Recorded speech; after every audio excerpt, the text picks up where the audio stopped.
I know you travel with some little furry pets, right? They're part of the family. Yeah. And parking them in a kennel or something like that for weeks on end is not what a lot of folks are going to want to do. Some people use the Apple tags or air tags and put them on the dog's collar. You don't have cell phone service, and we're almost always in places where we don't have cell phone service. You can lose your dog.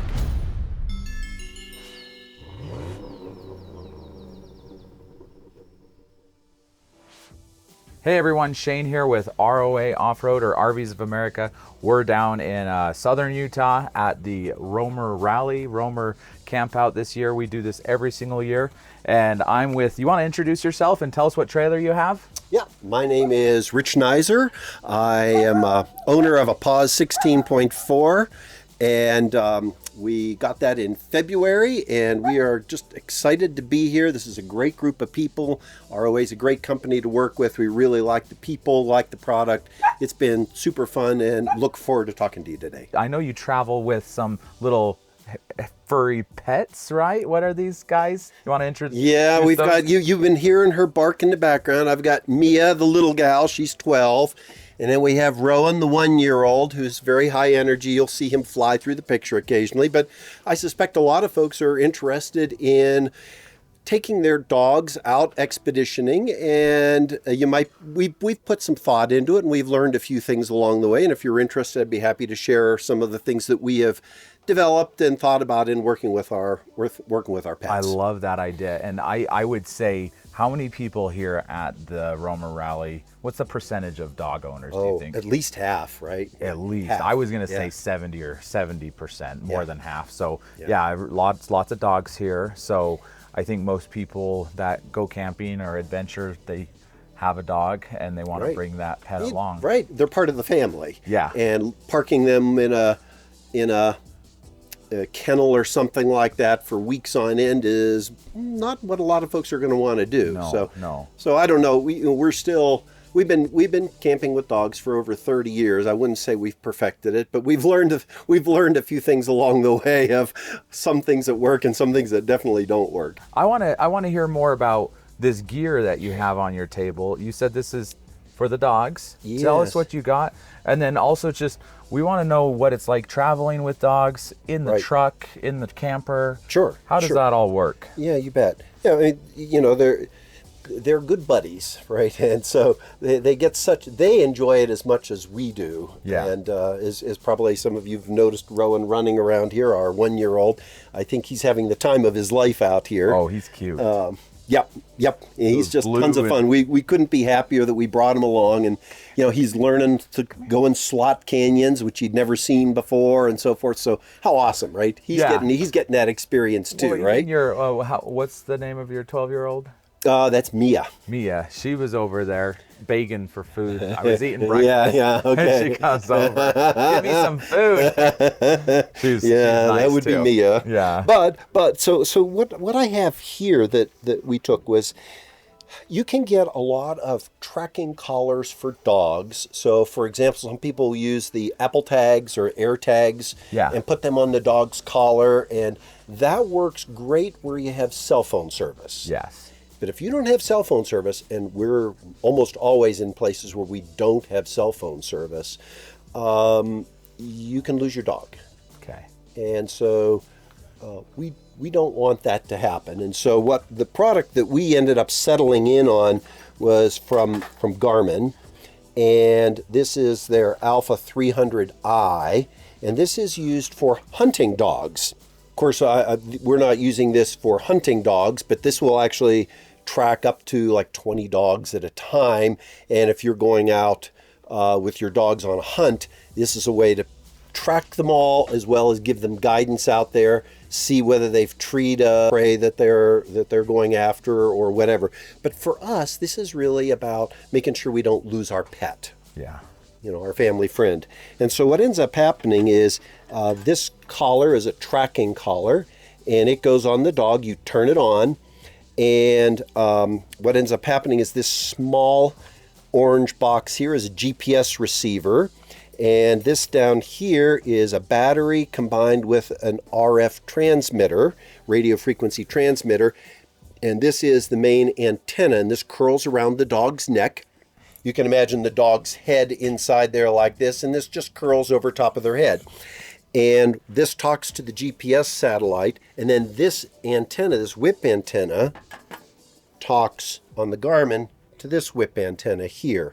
And what that then does is the Garmin then knows where your dog is, you know where you are, and it can then come up with a display that allows you to then see, oh, my dog is 50 feet this way or 500 yards that way.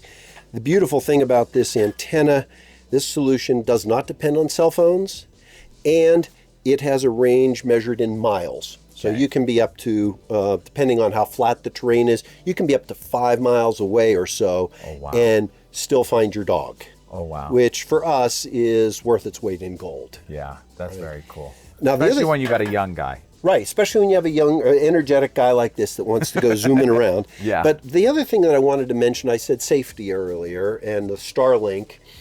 This small antenna up here is the InReach system that is through Garmin, and that talks to the Iridium satellites. And you're able to then send text messages to people or email messages, but text is the 90% solution of what everybody's going to do. So if I go off on a hike and my wife stays in camp with the little dog and I take the young dog off for a hike, it would be nice in these remote areas to have emergency communication plans so that she knows I'm safe, or if I need help, heaven forbid, I have a way to reach her. And so with this, I'm able to send a text message that goes to the Starlink system. And so if she's sitting in camp, she knows exactly where I am. I can send her my coordinates and so forth. She knows where we are. We know we're safe. I can track the dog while I'm doing all of this. And so this is a very nice safety feature as well as a convenience. Yeah. The other thing that's nice about this is when we're out now, we also have, if we're just driving around, we have a problem. We have two independent means of communications to get help. With your Starlink. We have Starlink, which relies on one satellite network, and we have this, which relies on the Iridium network. And so we have two independent ways to get help if we need it, which I think is important when you start going to these more remote areas that these kind of campers let you do. Yes, for sure. You said you have some sort of traveling situations for the dogs too. Do you want to show us that? Oh, yes, I'll be happy to show you that. I don't know what the inside of my truck looks like. It looks like you're also using Garmin for your trailer. Yes. Yes. How is that going? I've had Garmin products since the 90s when they first came out. I've had half a dozen different Garmin systems over the years, and I'm very familiar with the operating systems. I found them to be very robust, very reliable. Yeah. And this is no exception. Yeah. This is by and large, I've had, even though this is one of the first trailers to use using Garmin. this, it's proved to be almost completely bug-free. We've only had very small things that we've worked with your team to correct, and those have been mostly incidental sorts of things. Do some updates and stuff. Updates kind of thing. But this has worked very nicely. We couldn't be more pleased. It's so funny. Like I've not dealt with a lot of Garmin stuff growing up, and so when I started playing with this, I started talking to military guys. Oh, Garmin's the best. I talked to airline pilots. Garmin's, and I'm like, wow, this is. And now here you are with with this and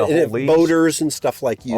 Marine, everybody. Yeah. So that's very, very cool. Yeah. Anyway, show us. Yeah. So this isn't fancy at all, but it's handy and it's nice. So we've got the full crew cab. And then what we end up doing is the part, and I don't know if your camera can see this very well, but this part in here is called a dog hammock. And so it clips to the back of all the headrests, and it has a stiff board here, and so it gives the dogs the whole space from the back of the seat all the way up to the back of the front seats, and grants access so that the dogs can lie everywhere on here. We put an extra pad for one dog, and we put a round cushion for the other dog in here, and they will sit here for hours and hours in great comfort. If you can see the pouches over there, those have water bottles that we have for the dogs, and we have some dishes for water in there. And that leaves this whole area underneath here then for storage of stuff. Yeah, that's really cool, because otherwise the dogs are just trying to stay on the seats. On the and seats. Tearing up your seats, and also just uncomfortable. Correct. And this is really nice because, well, the dogs are cute because they put their heads, well, the big dog puts his head up over and puts his head on your shoulder while you're driving. And honest to gosh, that's pretty nice. You know? Honestly, that's really nice. That's awesome. That's tough to beat. That's fun. And what is this called? It's like a dog hammock. Yeah, dog hammock. Yeah, a Pet's Planet is the one that we Planet. bought. If you go on the internet, you'll find many, many versions of this. Okay, very cool. So- I really love, and you got the dogs to hang out here under the table. Yeah. Oh, another thing that we do for traveling. I'll show you this. This one might be, people might find interesting. We got just a cheap yoga mat, and what we did is we cut it in half, and this now becomes something that we can bring outside and put on the ground. And the dog will lie on it, so if it's wet outside, they don't have to lie in the wet. And then the other half of it, we roll up and put in the back of the truck. So if we stop for lunch at a diner and we're sitting outside, we can roll this out, and the dogs don't have to lie on concrete. Yeah. And the other thing is, the dogs quickly associate this with home. This is theirs. This is their place to be. And so when you go into a restaurant, it's interesting. You put this down and both dogs will just immediately go sit down on that. And then as your meal goes on, they'll wander away, but then they just come right back to that. It's their touch base. It's their familiar thing. So no matter what restaurant you're in, they have a friendly, familiar place to go. That's very cool. And so it's a cheap answer. And we just put it on the floor in here.